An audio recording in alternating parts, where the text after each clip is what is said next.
So ito na mga kabs. Napakasarap nito. Ayan o.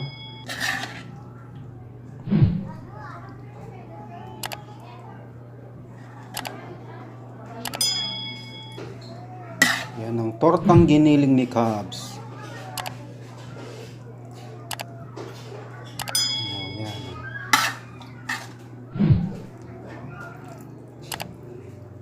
Very nice.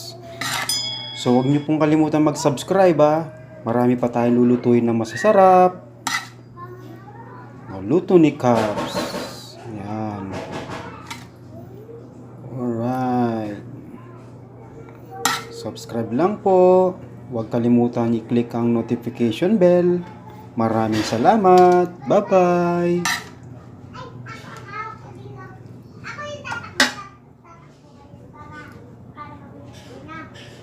Mga Kabs, tayo ay magluluto ng tortang giniling. Ayan. So ang gagawin muna natin mga Kabs, imamarinate muna natin ng may kalamansi.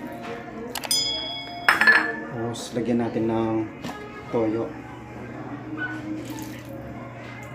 Para hindi ganong maputla yung ating giniling. Ayan. Tapos mga Kabs, lagyan natin ng isang pirasong paminta lang.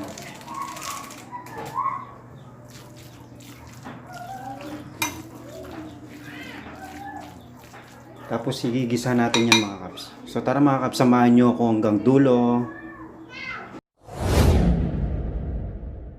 So una Kabs, maglalagay muna tayo ng atswete seeds.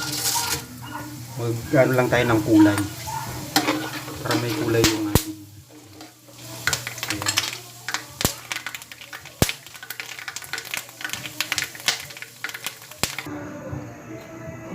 So, tapos mga Kabs, lagyan na natin yung minced garlic natin.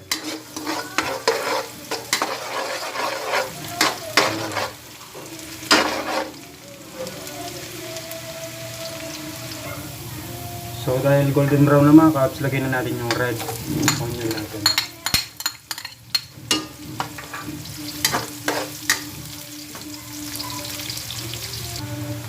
Tapos, ilalagay na natin yung giniling na minarinate na, minano natin kanina. Tinimplaan natin. Mga kalating kilo ito mga Kabs.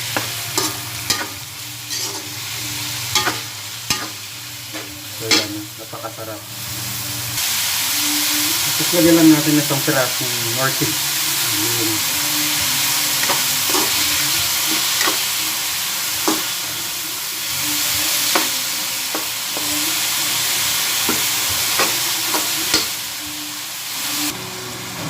Tapos ilalagay na natin yung yung carrots natin tsaka yung patatas, potato, ayan.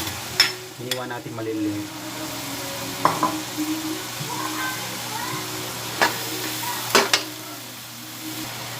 So after 5 minutes, lalagyan na natin ng magic seasoning. Ayan. So no need nyo na po lagyan ng asin dahil may toyo na kanina yan.